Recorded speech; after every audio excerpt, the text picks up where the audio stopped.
kaming magkakapatid, mga kabarangay. 8 kaming lahat at maniwala kayo't sa hindi, ay puro kaming mga lalaki. Magsasaka at karpentero si Papa. At si Mama naman ay mananahi ng kung ano-ano. Ako ang panglima sa aming 8 magkakapatid. Nagtapos ng kolehiyo ang panganay naming kapatid pero agad naman siyang nag-asawa. Kaya hindi din sila lubos na nakatulong sa amin. Bahay siguro namin ang pinakamagulo sa lahat ng bahay sa amin noon. Ang masama lang doon ay hindi kami masyadong naaalagaan. Maraming gusto mag-alaga sa amin na hindi namin kamag-anak nung maliliit pa kami. Hindi ko kasi sa pagbubuhat ng bangko ay puro kami gwapong magkakapatid. Maraming gusto mag-ampun sa amin noon pero ayaw naman kaming ipaampun ng mga magulang namin kahit halata namang hindi na nila kayang alagaan kami. May lola kami sa mother side namin sa Bicol. Kapag bakasyon ay kinukuha niya kami at ako ang laging gusto sumasama sa kanya. Medyo masungit at mataray kasi si lola pero kahit ganoon ay sumasama pa rin ako sa kanya. Kahit kasi masungit siya ay mas maganda sa kanila kasi mas maraming pagkain at maganda pa ang bahay nila. Tuwing bakasyon at Pasko hanggang bagong taon ako sa lola ko at dahil doon ay marami na akong naging kaibigan sa Naga. Kabilang narito sina Joko, Totong at Kate. Ang mga bahay nila ay malapit lang kina lola. May maliit na basketball court sa bakuran nila Joko at kahit maliit pa kami noon ay naglalaro kami ng basketball. Kasali si Kate na maganda sana pero may pagka-tomboy. Hindi ko malilimutan ang unang pagkikita namin ni Kate noon. Pareho kaming 10 years old noon. Nakatayo lang ako sa kalsada sa harap ng bahay ni Lola. Siya naman ay nagbabike nung bigla siyang tumeno sa harap ko. Cute siya, mahaba ang buhok at maayos. Naka-shorts ng maiksi pero mukhang matapang at masungit. Sino ka? Mayabang na tanong niya sa salitang Bicol. Sinabi ko naman ang pangalan ko. May pera ka? Tanong ulit niya. May pera naman ako noon, pero 7 pesos lang. Angkas ka sa akin. Punta tayo doon, sabi niya. Saan? Basta, umangkas ka na, ulit niya. Umangkas naman ako.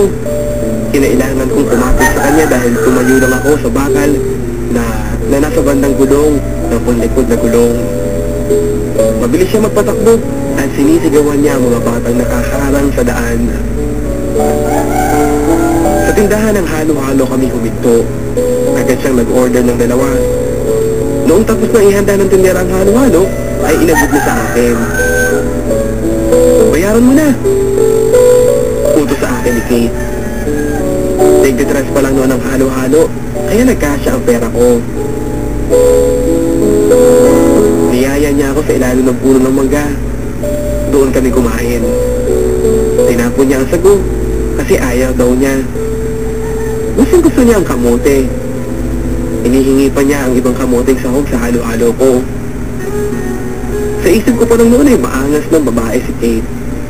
Napakarami niyang tanong sa akin. Siga siyang magsalita. Tomboy nga. Pero sa pagkain namin ng halo-halo sa ilalim ng punong mangga, doon na nagsimula ang pagkakaibigan namin. Tell me your name. Malaki ang bahay ni Kate. Isa sa mga pinakamalaking bahay sa lugar nila. 2 palapag at kulay light blue ang pintura. Isinama niya ako sa kanila noong matapos kaming kumain ng halo-halo.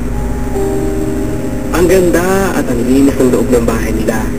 At ang lalaki ng mga litrato sa dingding at sa ibabaw ng mga divider.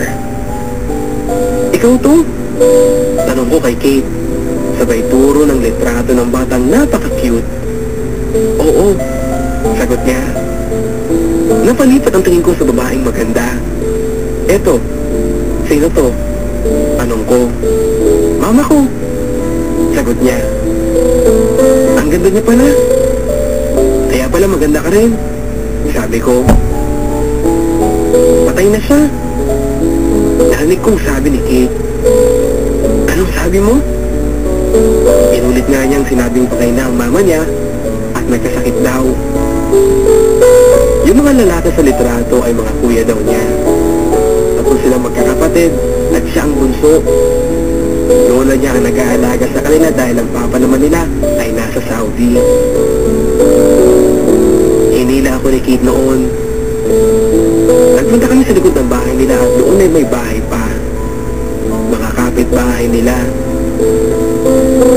Akyat tayo sa kay Mito. Yaya sa akin ni Kate noon. Pero nung umaakmang aakyat na kami, ay may bumawal sa amin. Oh my God! Bakit? Bumaba kayo dyan! Baka mahulog kayo! Isang matandang bading. Binawal niya kami umakyat dahil baka doon kami mahulog. Pati si Kita hindi na rin siya umakyat pero tinutungan niya ng pera ang tita Monching niya. O sige ha, bibigyan na lang kita ng pera pero bunutan mo muna ako ng puting buhok. Sabi ni Tita Monching. Madalang ang mga salita ni Tita Monching na naiintindihan ko. Tinatanong ko si Kate kung anong salita na ginagamit niya. Spanish, sagot ni Kate. Marami siyang alam na kanta, karamihan ay Spanish. Sabi pa niya. Eh ikaw, marami kayong bang alam na kanta? Balik tanong ko. Oo, mabilis niyang sagot. Sige nga, kumanta ka nga. Ayoko, isa ka na lang. Kapag nagpunta tayo ng gubat, kakanta tayo doon. Sabi niya. Bakit tayo pupunta ng gubat? Tanong ko. Maganda roon, maraming putas, maraming ibon na titira doon. At masarap maligo sa patis at sa ilog. Kailan tayo pupunta? Kapag wala na ang lola ko, tatakas tayo, sabi niya. Pagkatapos nun ay muli na naman niya ako niyaya sa loob ng bahay nila. Binuksan niya ang kanilang stereo. Magarang stereo na yun. Gawa sa kahoy ang kahon. Hindi pa uso noon ang components. Wala ka pa lang noon ang uso. Magpatugtog tayo, sabi niya sabay halukay ng napakaraming plaka. Eto ang maganda oh. Paborito ito ni Mama. Sabi niya. Hawak niya noon ang isang album ni Nonoy Zuniga. Noon niya ay pinatugtog niya ang plaka. Ang unang kanta ay Doon Lang. Pero kasi simula pa lang ng kanta ay narinig namin ang isang sumisigaw. Ang lola niya sa itaas. Nagising daw siya sa kanyang pagkakatulog. Sa takot ni Kate sa lola niya ay hinila niya ako patakbo sa labas. Iniwan niya nakabukas ang stereo. Kung natapos ko ang araw-araw kami naglalaro ni Kate noon. Pero hindi kami natuloy pumunta sa gubat. Sobrang pagkatomboy ni Kate noon. Hindi lang siya nakikipaglaro ng basketball, kundi nakikipagsapakan din sa mga batang lalaki. Sinasapak at dinadagukan niya ang mga kuya niya kapag siya nakikipag-away, pero hindi siya nadadala. Naglalabad pa nga kung minsan. Noong close friends na kami ay hindi naman siya masyadong maangas sa akin.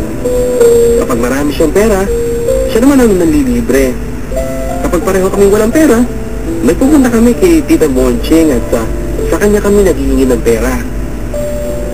Bubunutan lang namin siya ng puting buhok, makikinig sa mga kwento niya, at bibigyan na kami ng pera.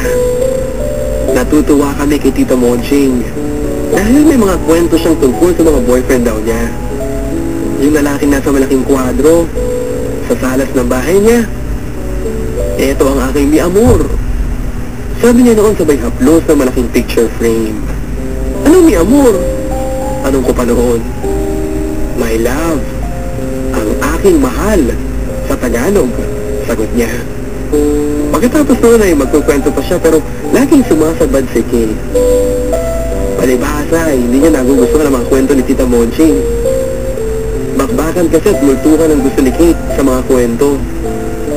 Kapag nagbigay na ng pera si Tita Monching, ay tatakbo na kami ni Kate para gastusin ang pera. Summer of 1979 noon. Noong maging magkaibigan kami ni Kate, masaya ang bakasyon na yun, ngunit kailangan din namin maghiwalay. Kaya nung pasukan na ay umuwi na ako dito sa amin at siya ay naiwan sa kanila sa Bicol. All I hear is a raindrop